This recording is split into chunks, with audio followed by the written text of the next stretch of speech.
I want to introduce you to one of my most important classrooms, my most important learning environments in life. This is perhaps where I have learned some of the most valuable lessons about music that I've ever acquired, absorbed, and retained. You ready? 3, 2, 1. Here it is. You're looking at it right now, right here. Can you see it? This is the classroom where I learned a lot about music. And that classroom for the moment is, gosh, I think I'm on Highway 295. I'm somewhere between Jacksonville, Florida, where I grew up, and I'm headed to a master class at Stetson University, a couple hours south. I'm driving in my mom's car right now. Came back to have a nice visit with family while I'm home, but I grew up in Jacksonville, Florida, in terms of that's where I discovered the saxophone and jazz and so much of my early learning with music. I mean, it all happened there. And I bring this up because while I wasn't always driving to specifically down toward like Daytona Beach, I spent a lot of time driving in cars on highways that looked a lot like this through my high school years, and I listened to a ton of music. At that time, it was listening to CDs in the car, and a lot of it was time spent on my own, listening, just me in the car driving, listening, and a lot was spent with a handful of friends and peers, jazz musicians that I was learning with and growing with at that time, and we would just, God, the amount of hours we would geek out on records, so to speak, CDs, just DJing for each other. I'd play a track for Juan would play a track for me, Joe would play me something, oh, did you hear this?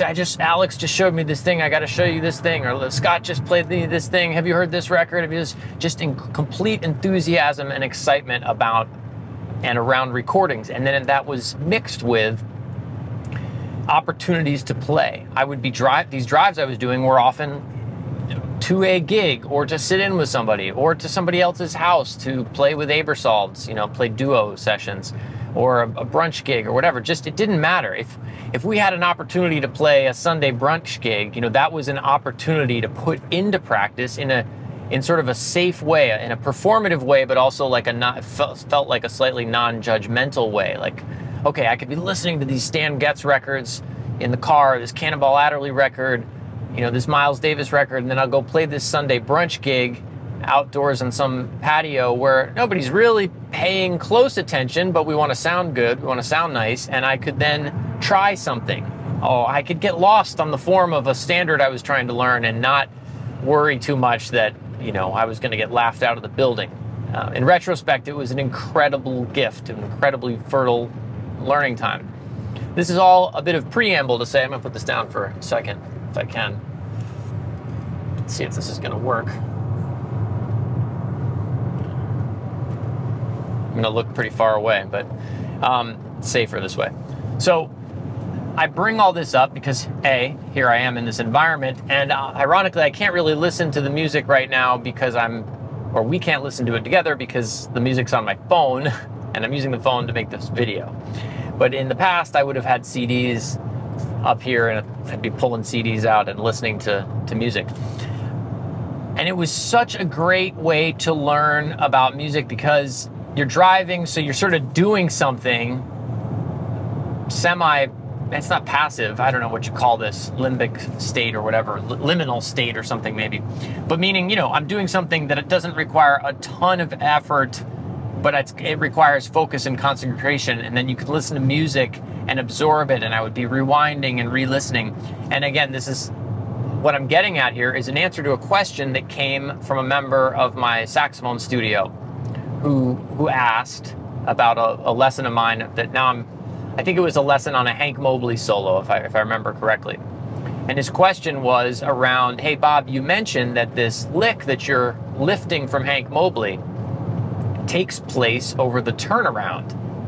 How do you know it's the turnaround? And he was referencing, meaning the turnaround of a 12-bar blues. So if you're unfamiliar with that, think of a 12-bar blues. I like to think of it visually as 3 rows of 4 equal measures. So it's like an A, B, C thing. The A section is the first 4 bars, the B section, the second, and the C section the third, and that C section, those last 4 bars, we would call that the turnaround, and it turns us back around to the top. And I speed trap ahead. Oh, thank you. How's my speed? Thank you, Google Maps. Why don't I just make sure I don't get caught in that speed trap? So, I'm finding my way to this answer, I promise. And what I'm getting at is that I would trace the form of songs while driving and listening to music.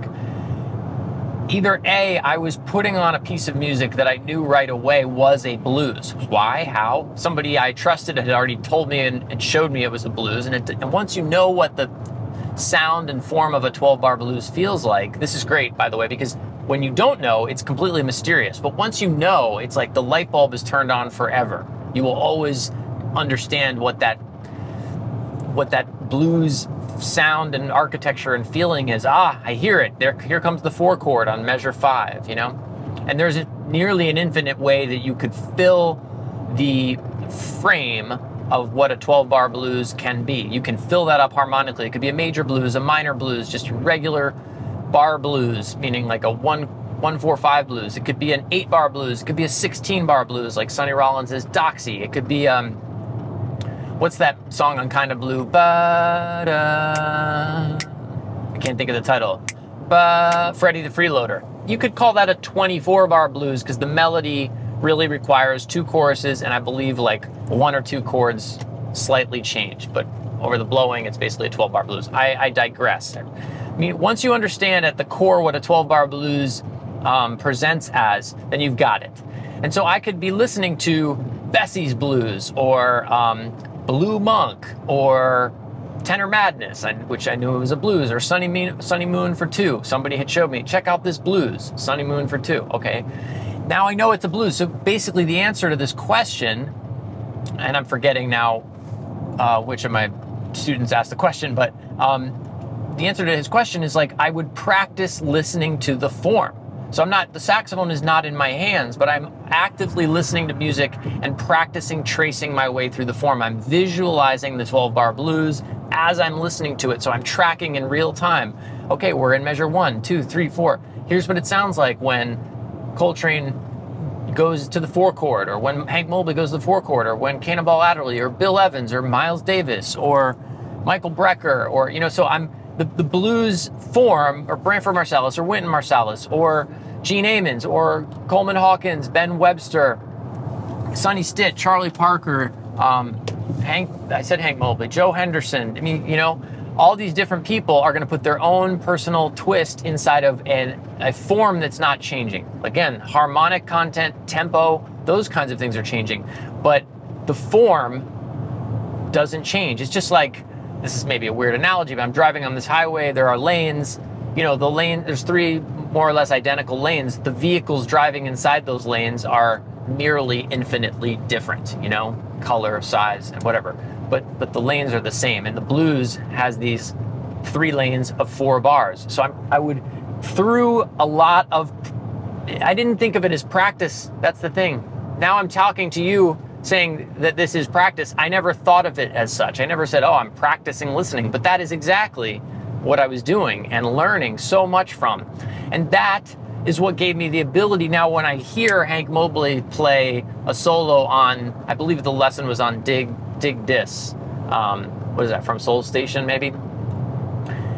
You know, I can say, oh, interesting, the melody is kind of a minor blues, but when they go to the blowing, it's just a regular blues. And oh, this lick that he plays, ba-da-boo-da-da, ba-boo-da-da, ba-da-da-da-da-da-ba-do-be-a-bo-do-da, top of the form. I can backtracking a little bit and be like, yep, that was the turnaround. That's how I know it was the turnaround. So that's my answer to context. And a great way to start is just with some very obvious blues. I named several already, you know, Straight No Chaser, Blue Monk, Sunny Moon for 2, Tenor Madness, Bessie's Blues, Bloom Dito. God, there's so many Charlie Parker ones. Blues for Alice is more advanced. I cover that in my blues course in the studio. I have a course where we go through the blues from very basic, like 101, to pretty advanced, that has been really I know has been really impactful for a lot of people, which I'm super stoked about. But basically, it's like, you got to know the fundamentals. And once you get your head wrapped around some very basic things with a visual way of coming at them, like an architectural way of coming at them, it makes a tremendous difference. But what did I say? Blues for Alice. Blues for Alice is an advanced, highly layered version of the blues. But you got to start with a basic 1-4-5 blues, in my opinion. That's where it begins. If you can't do that, you can't build upon that. So it's really, really important. But just listening. I mean, I don't know. Driving is, for me, still remains probably the best way. Second to that, I would say time spent walking around New York when I lived in New York, you know, listening to music. But just listening to music on purpose is a good way to put it. I've called it active listening in the past. It's not quite transcribing, but it's on the road to transcribing. It's somewhere in between. It's, you know, I'm listening to the music, and from the blues you can build that out and go, okay, well now, I'm going to do this with rhythm changes, and I can identify. I'm going to start with 6 songs that I know are definitively rhythm changes. And then as I listen to them, I'm really recognizing 2 miles, take exit 298 toward Bunnell. Okay, I got to get off the road soon. But and then with standards, I'm listening to a recording of Ornithology, which I know is How High the Moon. And if you don't know that, now you do. But some of this information is just going to be acquired over time and experience, and you learn this from people and from other sources. But at the crux of it is, like, you need to spend time listening to music, but like, let's say blues, rhythm changes, standards, and just tracing the form, just trying to visualize, like, even groups of 4 measures is a good way to think about it, and just really be the feel for that. I have an old video on my YouTube channel about, I'll try to remember to link to it below in the description, but it's about I think I called it like an alternative to practicing the blues in all 12 keys. And it goes into this visual that I'm talking about a little bit more. So that's worth checking out. So context, listening to music while driving, while walking, you know, something where you can focus on it to some degree, but you're not like hyper intensely focused on it like you're transcribing every note. You're half a mile, take exit 298 toward Bunnell. Okay, thank you. All right, it's my time. It's my cue to leave this conversation. I hope this can be helpful in some way.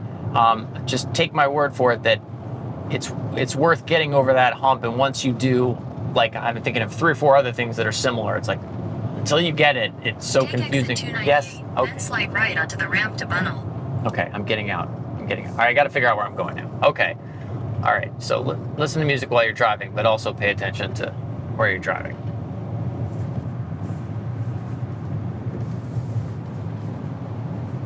Slide right onto the ramp to Bunnell, then merge onto US 1